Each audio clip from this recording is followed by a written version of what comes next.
Hey guys, this is Lamar. Let's talk basketball. Today I want to talk about the most undervalued 2017 free agents. I think this year is one of the most underappreciated free agency classes in recent memory. I mean, whenever LeBron becomes a free agent, well, then everyone loses their minds. This year we have some huge names on the market. Max deal guys like Durant, Curry, Blake Griffin, Hayward, Chris Paul. These are all guys who have earned massive deals and will certainly get them. Today I want to talk about all the other guys. Now, of those, there's a few guys that are going to make crazy money this offseason without the numbers to back them up. I'm talking about Paul Millsap, Drew Holiday, Danilo Gallinari. Don't get me wrong, these guys are all talented, but they are all at best a third option on a championship level team in the NBA today. I mean, sure, Danilo's 6'10", it can shoot from the parking lot, and everybody wants to be the Warriors, so show me the money.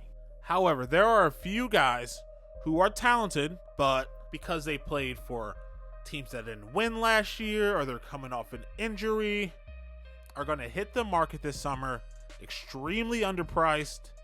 And I think these are the guys who are going to decide who wins and who loses in free agency this summer. So let's get right into it. Here goes my top 3 most undervalued free agents this year. First, I want to talk about Rudy Gay. This is a guy who is a career 18-point per game scorer, but who's coming off a pretty devastating injury and played for an awful Kings team last year. That's why he's going to come into his free agency undervalued. Now, this guy's only 30 years old. He used to be a pretty big name back in Memphis. A lot of us remember him from his days at UConn. But for all the talent that he has, last year he only made $13 million, and I think it'd be a pretty good deal if he made just that much this year, which I think he is more than worth. I think he could be a quality third option for a championship level team, or what would be really exciting to see him coming off the bench, maybe being the 6th man of the year next year. The team that he would offer the most value to this summer would probably be his old team, Memphis, who desperately needs another scorer. I mean, Vince might be coming back next year, and he has a good shooting stroke, but he can't play that many minutes next year at his age, so having a quality guy to back him up at the 3, someone who's arguably better than him right now, could only benefit this team. I mean, and outside of Vince, their starting lineup is solid. I mean, Zach Randolph can still get it done. Marcus Gasol's in the conversation as a top 3 or 4 center in the game. Tony Allen can lock down anyone. And Mike Conley, who, since we're talking undervalue, may be the most overpaid individual walking the planet today. But he's solid. He's a top 10 point guard, and he can get some shit done in the playoffs. Next, I'm going with JJ Redick. This is a guy who I think was a bit overshadowed for the Clippers. I think he did a solid job. His numbers were a little bit down this year, but he still averaged 15 points per game. He still shot 42% from the 3, which is excellent. And as always, he was near the top of the league in free throw shooting at 89%. The more the league moves toward the 3-point shot, the more value a guy like this is going to have. And he's definitely going to be making more than his $7 million a year contract from last year. But I think he'll still be under the $14 million range. I'm thinking he's going to end closer to like the $12 million range, which is a solid pickup for a guy who can play some defense, who's really improved since he first came into the league.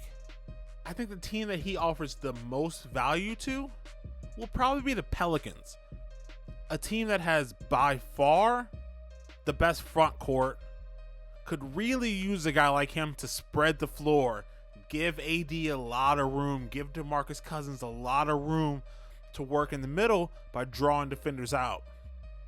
Like I said earlier, Drew Holiday is a free agent.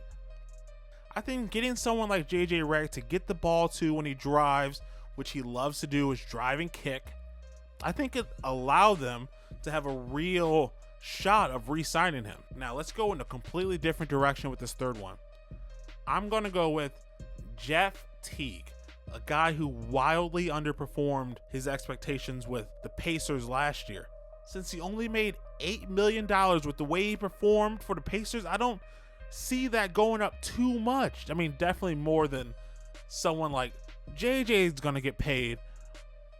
Bear in mind that at 28, he played 82 games last year, which is extremely solid for the way the NBA loves to rest players these days, the way he's able to keep going out there and putting forth the effort. And I think that is why the team he provides the most value to is probably the Sixers. A team who has a lot of young talent and a lot to be hopeful for in the future. But if they're going to win any games now, if they're going to even get close to the playoffs in the next couple years, they're going to need a guy like Jeff Teague, a guy who can create his own shot, a guy who can create shots for others. I mean, he did average 7.8 assists per game, which is very nice numbers. I think putting him in the lineup at the point guard spot, allowing him to control the ball a lot, will take some of the pressure off of guys like Joel Embiid and Ben Simmons and allow them to flourish in due time. Well, tell me what you think in the comments below. Did I leave somebody off? And please feel free to like and subscribe. Thanks, guys. Take it easy.